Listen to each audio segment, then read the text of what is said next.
The dining table gleamed under the soft yellow glow of the chandelier. Crystal glasses reflected fractured light, and the aroma of rosemary chicken lingered in the air like a carefully rehearsed promise. Elena had spent hours preparing this evening, hoping for warmth, intimacy, and perhaps a return to something that had quietly slipped between them over the past months. But Daniel sat across from her, his fork moving mechanically, his gaze unfocused. His phone, placed just beside his plate, vibrated twice, each tremor louder than the last in Elena's chest. She lifted her wine glass, studying him. Long day at the office? Her tone was light, but her eyes searched him for cracks. Daniel blinked, as if the question dragged him from somewhere far away. He gave a quick nod. Yeah, meetings. You know how it goes. His smile was brief, the kind of smile people use to close doors rather than open them. The phone lit up again. A message. His hand darted toward it with the kind of speed that betrayed instinct more than intention. He tilted the screen slightly away from her as he glanced at it. Elena felt the air grow heavier. She pushed her fork through her meal, appetite evaporating. "You've barely touched your plate," she murmured. "I'm just not that hungry tonight." His voice was low, careful. She wanted to believe him, to lean on the comfort of routine. But the unease gnawed at her. The dinner, meant to heal, now felt like a wound reopening. Her gaze slipped to the phone again, its black screen hiding whispers she wasn't invited to hear. "Is it work?" she asked, her tone sharper than intended.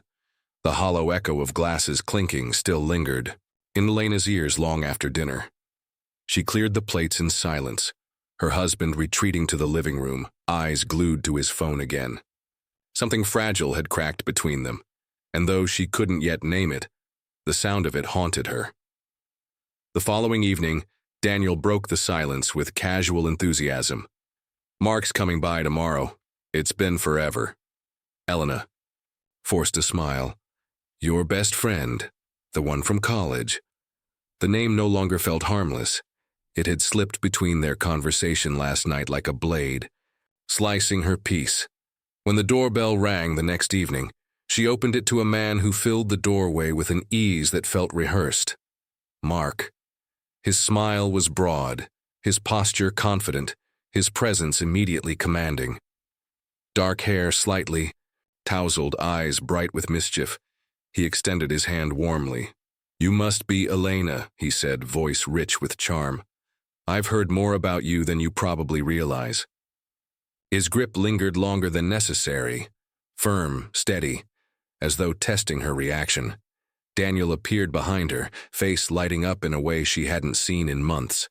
He pulled Mark into a tight embrace, laughter bubbling out as if the weight of yesterday's dinner had evaporated. "God, it's good to see you, brother." "Family," Mark corrected smoothly, clapping Daniel's back. "You know you're stuck with me for life." Elena stepped aside, watching the reunion unfold, like a performance rehearsed countless times. Their camaraderie was undeniable, but beneath the laughter she felt a strange pull, an undercurrent of something unsaid. She retreated to the kitchen, pouring wine for the three of them. From the doorway she listened, Daniel and Mark's voices, tumbling over each other in old stories, laughter punctuating the air like fireworks. Yet every time Mark's gaze slid toward her, she felt it rest a fraction too long, his smile too deliberate. At the table, conversation flowed easily. Mark asked about her work, her interests, even her favorite books. His attention was flattering, almost overwhelming, but it came wrapped in something sharper, like a question he wasn't really asking. Daniel leaned back in his chair, grinning. "See? I told you he's family. Always looking out for me." Elena nodded, though unease curled in her stomach. The way Mark spoke, the way Daniel glowed under his attention. It wasn't just friendship. It felt like a bond built on secrets, forged in fire she hadn't been invited to see. Later, as she collected empty glasses, Mark brushed past her in the hallway. His voice dropped, low enough that Daniel couldn't hear. "It's good to finally meet you. I can see why he's so protective." The words lingered, heavy with implication. That night, lying beside Daniel in bed, Elena stared at the ceiling. Mark's smile etched into her mind. His presence wasn't just visiting. It was settling, like a shadow stretching quietly across her home. And shadows, she knew, always hid something. The shadow of Mark's visit lingered long after he left. Elena noticed the shift in Daniel immediately. His laughter more effortless, his silences more guarded. The presence of his best friend seemed to awaken something in him, yet it also built a wall she could not cross. That night, when Daniel finally slipped into bed beside her, the room was heavy with the scent of wine and faint traces of his cologne. She turned to him, searching his face in the dark. "You said you were working late yesterday," she whispered, her voice cautious. "But Mark mentioned you met him for drinks." Daniel stilled, then let out a soft chuckle. "Is that what this is about?" He rolled toward her, pressing a gentle kiss against her forehead. "Elena, I didn't want to bore you with every detail. A quick drink with a friend, that's all. Nothing worth mentioning." His lips brushed hers next, tender, lingering, as though affection alone could erase the crack in her memory. Yet unease pulsed through her veins. "But you said you were buried in reports." Her words trembled. "That's not the same as a drink with Mark." He pulled back just enough for her to see the flicker of irritation in his eyes. "Do you hear yourself? You're twisting nothing into suspicion. Mark's like a brother to me. You don't need to dissect every little thing I say." The gaslight burned bright, and Elena felt its heat. Doubt curled inside her chest, warring with instinct. Was she being unreasonable? Was she imagining the distance, the secrecy? Daniel's voice was low, soothing now, wrapping around her like a blanket too heavy to fight against. "You've been stressed," he murmured, stroking her hair. "Your mind's making monsters out of shadows. Trust me, please." Tears welled in her eyes. She wanted to believe him, wanted to drown her fears in his embrace. He kissed her again, deeper this time, pulling her into him until her resistance softened. The warmth of his touch blurred the edges of her doubt, leaving her guilty for even asking. When sleep finally claimed her, it was restless, fractured by dreams of half-heard whispers and Mark's lingering smile. Beside her, Daniel's phone lit, up once in the darkness. A message. He reached for it quietly, careful not to wake her, the glow casting a sharp line across his face. Elena stirred but did not open her eyes. She only listened, to the faint tapping of keys, to the silence that followed, and to the kiss he pressed against her hair before turning away. In that silence, she knew. The lie hadn't ended with words. It lived between kisses, growing larger. Each night, Daniel looked up, startled. For a moment, she thought she saw something flicker, guilt or maybe irritation, but then it was gone. He shook his head. "Just messages from Mark. You remember Mark, my best friend from college." The name landed in the room like an uninvited guest. Elena smiled faintly, though it didn't reach her eyes. "Of course." He returned to his plate, eating now with forced rhythm, as though chewing could erase the tension. But the silence between them stretched wider, threatening to swallow both of them whole. Elena pressed her napkin to her lap, fingers trembling beneath the table. She wanted to ask more, about Mark, about the secrecy, about why her husband seemed miles away when he was sitting right in front of her. Instead, she lifted her glass once more. "To us," she whispered. Though the toast sounded fragile, almost broken, Daniel raised his glass, eyes not quite meeting hers. "To us." The clink rang hollow, and beneath that hollow sound, Elena felt something fracture. Elena's nights had become a prison of restless whispers. Daniel's words of reassurance still rang in her ears, but so did the glow of his phone, the secretive taps of his fingers, and the hollow kisses that covered cracks instead of mending them. She told herself she was imagining things, yet the gnawing suspicion only sharpened. On a gray Thursday evening, Daniel slipped on his jacket with an ease that spoke of routine. "Late meeting again," he said, eyes already drifting toward the Duiro. He kissed her quickly, too quickly before leaving, but this time Elena did not stay behind. Her hands trembled as she pulled on her coat and followed at a distance, her footsteps swallowed by the night.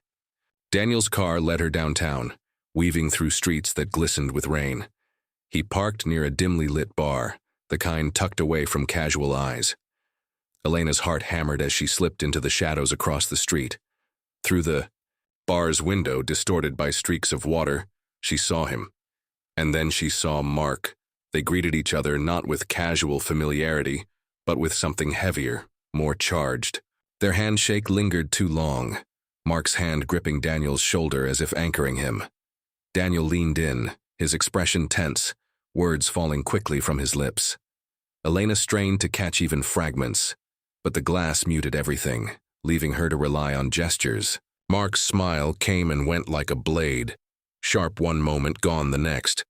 Daniel's posture was restless, his hands tightening around his glass. At one point, Mark leaned closer, his lips nearly brushing Daniel's ear. Daniel froze, then nodded, quickly, almost submissively. Whatever was exchanged in that breath left Elena cold. She pressed herself back against the brick wall, fighting the urge to storm inside. Every instinct screamed that this was not the simple loyalty of best friends. It was something entangled, something secretive, bound by threads she could not yet see but felt tightening around her marriage. When Daniel finally stood, Mark clapped, him on the back, laughter spilling from his lips. But it was laughter without joy, calculated, rehearsed. They left the bar together, walking close, their silhouettes overlapping under the streetlight as though moving with one rhythm. Elena followed at a careful distance. She watched Daniel glance over his shoulder, unease etched into his stride, while Mark carried himself with unshakable confidence. The imbalance between them struck her. Daniel, anxious and hurried. Mark, composed, in control. Her breath came shallow, the truth pressing heavier with every step. She wasn't witnessing friendship. She was witnessing leverage. Back at home, she slipped into bed before Daniel returned, feigning sleep. The mattress dipped as he lay beside her. She smelled smoke on his clothes, alcohol on his breath, and something else. Fear. Eyes shut tight, Elena knew she had crossed into dangerous territory. She was no longer a wife doubting shadows. She was a silent witness to something far darker, and witnesses, she realized, rarely stayed silent for long. Elena barely slept after shadowing Daniel and Mark. The memory of their closeness, the way Daniel seemed cornered by his friend's influence, gnawed at her. She lay awake, staring at the ceiling until dawn painted pale streaks across the room. By morning, Daniel was gone. No goodbye kiss, no whispered excuse, just an empty space beside her. She moved through the house in silence, nerves fraying with every sound. It wasn't until she went to the garage to fetch an old box of winter clothes that she saw it. At first it was faint, a smudge near the edge of the concrete floor. Dark, rusty red, almost hidden in shadow. She bent down, her breath catching. It wasn't oil. It wasn't rust. It was blood. Her heart pounded as she followed the trail. A streak against the wall. A blot near the workbench. A small uneven pool beneath the back tire of Daniel's car. Her mind reeled. Daniel hadn't mentioned an accident. There had been no late-night confession of scraped knuckles or animal struck on the road. Yet here it was, undeniable, staining, the very floor beneath her feet. Elena touched the wall for balance, her knees threatening to give out. "Whose blood is this?" she whispered, the sound trembling in the cold air. Images surged unbidden. Daniel, injured and hiding it from her. Or worse, Mark, entangled in something violent. And darker still, someone else entirely. Someone neither of them had spoken of, their absence marked only by these silent stains. She lifted the tarp on the workbench, half expecting to find something gruesome. But only tools glinted back at her, their edges clean.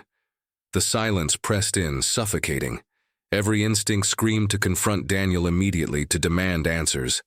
But another part of her, the part that had learned how his words could twist her doubts into guilt, held her back. If she rushed too soon, the truth would vanish behind his smile, his touch, his practiced assurances.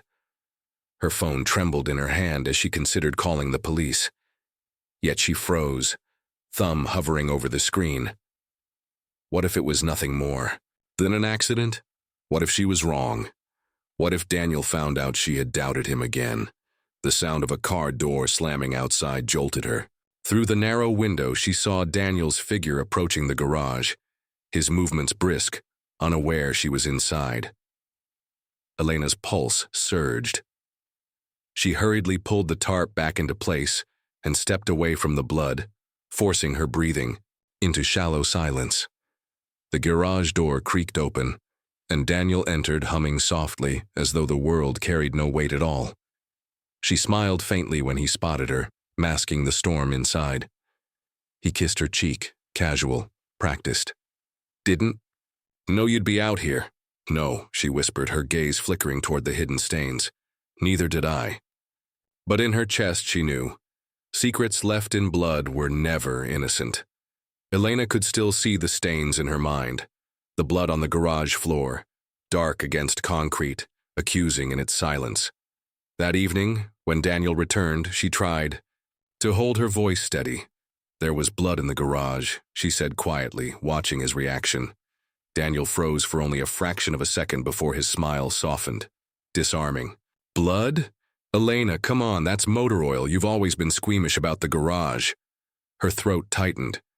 It wasn't oil, He placed a hand over hers, squeezing gently, his voice a calm lull. Listen to yourself. You've been exhausted, anxious. Ever since Mark came around, you've been seeing shadows where there aren't any. His thumb brushed over her knuckles, tender yet controlling. You're imagining things. The certainty in his tone chipped at her own. Doubt tangled with fear until she no longer trusted her own memory. Still, the metallic scent, the sticky, "Yui," it hadn't been in her head. You don't believe me? He asked, tilting his head, eyes narrowing. That hurts, Elena. After everything, you think I'd lie to you. Her lips trembled. She wanted to scream yes, to accuse him, to demand truth. Instead, she nodded weakly. His arms wrapped around her, a performance of comfort that felt more like restraint. That night, while Daniel slept soundly, Elena sat at her desk in the dim glow of a lamp. She opened a plain, leather-bound journal and began to write. The blood was real. I saw it. He told me I'm imagining things. He's making me believe I'm losing myself, but I can't trust him. Not anymore. The words spilled out in shaky lines, her only anchor against the unraveling. Each page became a quiet witness to moments she feared he would erase with his careful lies. Sometimes, she glanced over her shoulder, half expecting him to appear in the doorway, smiling, asking why she was awake. But the house stayed silent except for his steady breathing down the hall. She closed the journal, hiding it beneath loose floorboards in the closet. Her heart hammered as she pressed the wood back into place. If he found it, if he knew, she crawled back into bed, lying still beside him, his arm draped over her possessively in sleep.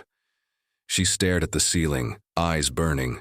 He had convinced her she was unstable, but her journal would hold the truth. The journal became Elena's only sanctuary. Each night, while Daniel slept, she poured her terror into its pages, evidence against the gaslight, proof that she wasn't unraveling. Still, isolation weighed heavily, the silence pressing in like a suffocating hand. One morning, unable to carry the burden alone, she drove across town to meet Claire, her childhood friend, at a quiet cafe. The hum of conversation around them felt almost alien compared to the tension of her home. Claire studied her with concern the moment she sat down. You look exhausted. What's going on, Elle? Elena hesitated, fingers tight around her coffee cup. She had rehearsed this confession in her head for days, but speaking it aloud felt dangerous, like tearing open a wound. There's something wrong with Daniel, she whispered. I found blood in the garage. He keeps lying, keeps telling. I'm imagining things. I don't know what's real anymore. Claire's brows knit, but instead of surprise, a flicker of recognition passed over her face. She leaned closer, her voice low. Elena, you need to be careful, very careful. Elena's chest tightened. You believe me? I believe you, Claire said firmly, reaching for her hand. But you don't understand what you're walking. To.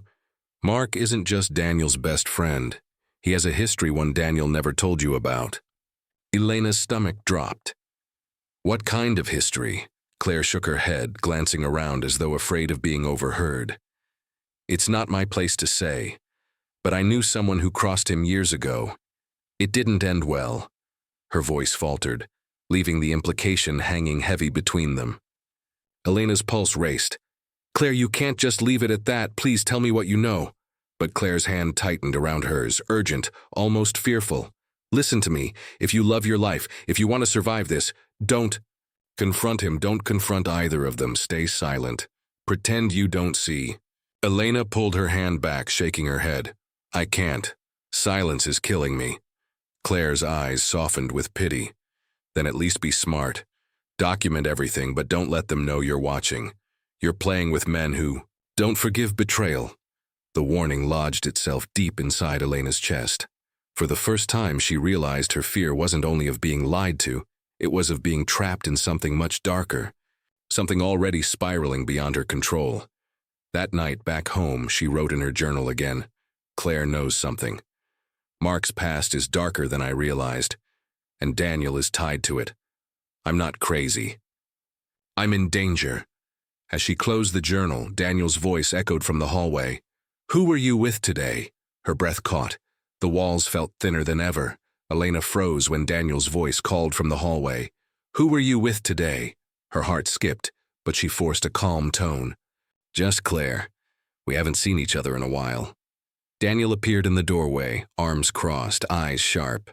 For a moment, silence stretched between them, heavy with suspicion. Then his expression softened, his lips curling into a smile. That didn't quite reach his eyes. Good. You need friends, just don't let them fill your head with nonsense. He kissed her forehead and walked away, leaving the air thick with unspoken threat. That night, while Daniel slept, Elena's thoughts churned. Claire's warning echoed inside her. Mark has a history.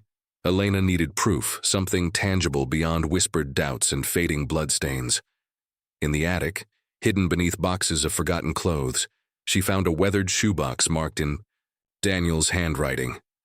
Dust clung to the edges as she pulled it down, heart pounding. Inside, she discovered a stack of old photographs and letters bound by a leather cord. The photographs came first. Daniel and Mark, younger, wilder, arms around, each other faces alight with reckless energy. But one photo stopped her cold. It showed them standing in front of a burned-down cabin, ash still smoldering in the background. Both wore grim expressions, their clothes streaked with dirt. Her hands shook as she unfolded one of the letters. The ink had faded, but the words were clear. We swore that night, Daniel. Our lives bound together by what we did, blood spilled, blood kept. No one can ever know. Another letter followed, darker still. If either of us talks, we both fall. A pact sealed not by friendship, but by survival. Don't forget whose blood we carry on our hands. Elena pressed the letters to her chest. Her breath, shallow, a pact, a crime. Something that had tied Daniel and Mark together long before she entered the picture. She dug deeper into the box and found a final envelope, unsealed. Inside was a small, dried ribbon, stained with what looked disturbingly like rust or blood. Beneath it, scribbled in hurried handwriting, the oath remains. Until death. Her stomach turned. This wasn't mere loyalty. It was bondage, a secret crime hidden in ashes and silence. The bond between Daniel and Mark was not friendship. It was complicity. Elena shoved the evidence back into the box, her mind racing. Suddenly, every strange glance, every whispered conversation, every lie slid into place. They weren't just hiding from her. They were protecting something they had done, something monstrous. She tiptoed back to the bedroom, sliding the shoebox under the bed for safekeeping. Daniel stirred, murmuring her name in his sleep. She froze, heart hammering until his breathing settled again. As she lay awake, staring into the dark, one truth crystallized. She was now the keeper of their secret, too. And secrets like this had a way of demanding silence at any cost. The letters still weighed heavy in Elena's chest. Their words seared into her memory. Blood spilled, blood kept. She thought she had time to piece together what it meant, to decide her next move. But fate was faster. 2 days later, the news broke. A body had been unearthed on a remote property outside town. Land registered to Mark's name. Elena sat frozen on the couch as the anchor's voice spilled from the television. Authorities are investigating human remains discovered near the old cabin fire site. Though officials have yet to release details, sources confirm foul play is suspected. Her heart stopped. The photograph in the shoebox, the burned cabin, was the same place. Daniel entered the room, pale, jaw clenched. He switched off the TV with one sharp movement. "Don't listen to that garbage," he muttered, but his hands shook as he set the remote down. "Daniel," Elena whispered, the word trembling in the air. "That cabin, it's the same one, isn't it?" His eyes snapped to hers, fury flashing before he forced a calm smile. "You don't know what you're saying." But she did. And he knew it. He sat beside her, taking her hands in his. His voice softened, soothing, but the edges of desperation cut through. "Elena, you have to trust me. What happened back then, it was an accident. Something no one was supposed to find. Mark and I, we handled it. We swore never to let it destroy us." She tried to pull away, but his grip tightened.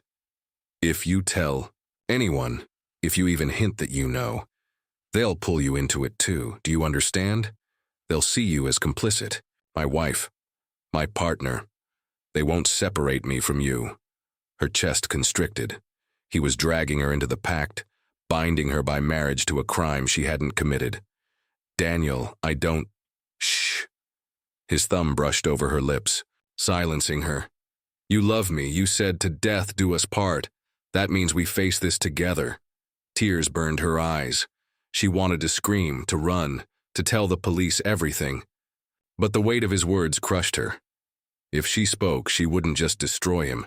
She would destroy herself.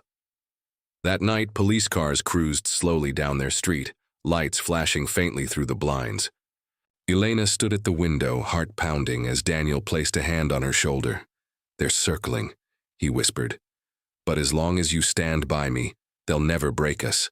Promise me, Elena. Promise me you'll keep silent." Her reflection stared back at her in the glass. Haunted, fractured, trapped. She nodded, though her soul screamed no. And just like that, she crossed a line she could never return from. She was no longer just a witness. She was an accomplice. The knock at the door was soft, almost hesitant. Elena opened it to find Claire standing there, face pale, eyes rimmed with worry. Without waiting for an invitation, she stepped inside, closing the door firmly behind her. "They've identified the body," Claire whispered, as though the walls themselves were listening. "It was a man. His name was Adrian." Elena blinked, unfamiliar. Who was he? Claire's lips pressed into a thin line. Adrian was Daniel's old flame. Back in college, before you ever met him. They kept it quiet. But everyone close to them knew. The word struck like a blade. Elena staggered back, her chest tightening. "You're saying that body in the ground? It was him. And if it's tied to Mark's land, if Daniel was there..." Claire's voice trailed off, the implication unspoken but loud as thunder. Elena's breath came in sharp gasps. Her husband's distracted smiles, the letters in the attic, the blood, in the garage, it all folded into place. Adrian wasn't just a stranger silenced by chance. He was someone Daniel had once loved, someone who had been silenced deliberately. When Daniel returned home that night, Elena watched him with new eyes, his hands steady as he set down his briefcase, his smile carefully rehearsed. And beneath it all, the weight of a truth she could no longer deny. "You knew him," she said softly, her voice trembling. Daniel froze, his back to her. For a moment, silence was the only answer. Then he turned, eyes shadowed, jaw tight. "Claire's been talking." "So it's true," Elena whispered. "The body, Adrian, he was yours." Daniel's gaze darkened, his words low, almost tender. "He wanted to ruin me, ruin us. Mark and I did what we had to do. I never wanted you to know." Her knees weakened, but fury kept her upright. You murdered him, and you made me complicit. Daniel stepped closer, his hand brushing her cheek.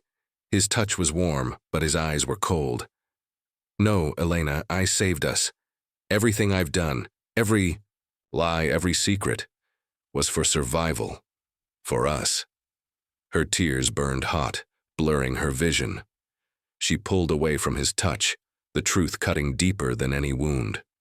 She hadn't married a man betrayed by circumstance. She had married a murderer, bound by a blood oath with his best friend. That night, alone in their bedroom, Elena opened her journal and wrote the words she feared most. I am living with a killer. And as she closed the book, she knew. The deadly truth was no longer just his secret. It was hers too. Morning seeped through the blinds when Elena reread the last line in her journal. I am living with a killer. She closed the cover and felt its weight like a verdict. A voicemail waited on her phone. Detective Rana requesting a formal statement regarding the body at the cabin. Her chest tightened. The decision she had been postponing now pressed like a hand on her throat. Daniel brewed coffee as if nothing had shifted. They'll ask questions, he said softly, sliding a mug toward her. You know nothing, that's the truth. It isn't, she whispered. He stepped close, eyes steady. It is, if you love me. Claire's text arrived seconds later. Choose life. Don't confront. Protect yourself. Elena climbed to the attic, lifted the shoebox, and photographed every letter, every photograph. The ribbon, the ash-flecked clothes. Her hands shook, but the images landed in her phone like quiet detonations. She tucked the originals into her coat and drove to the station. Detective Rana listened, patient, pen waiting. Mrs. Hale, anything you remember, any detail, could help. Elena opened her mouth. Daniel's voice threaded through memory. If you speak, you're tied to it forever. She imagined cuffs, headlines, her name braided with his in a final knot. I don't know anything, she said. I'm sorry, the detective studied her. If you recall something later, call me. Justice is patient. Outside, wind rattled. The flag. Elena sat in the car, hands numb on the wheel. Loyalty and truth pulled opposite ribs. At home, she fed the letters piece by piece to the fireplace, watched flame eat confessions, watched ash become snowfall on the grate. Daniel held her from behind, a benediction and a warning. It's over, he murmured. That night when he slept, Elena wrapped the journal in brown paper and addressed it to Claire with a note. Open only if I disappear, or if I call and say the word ash. She slipped a flash drive of the photos inside, a dead woman's switch disguised as friendship. Before dawn, she left the package in Claire's mailbox, fingers lingering on the cold metal. On the walk back, sirens wailed somewhere far away. She paused, listening, unable to tell if they were coming closer or passing by. In the quiet that followed, Elena understood her choice wasn't clean. She had spared him and endangered herself. Justice, if it came, would arrive sideways. She waited for dawn to decide.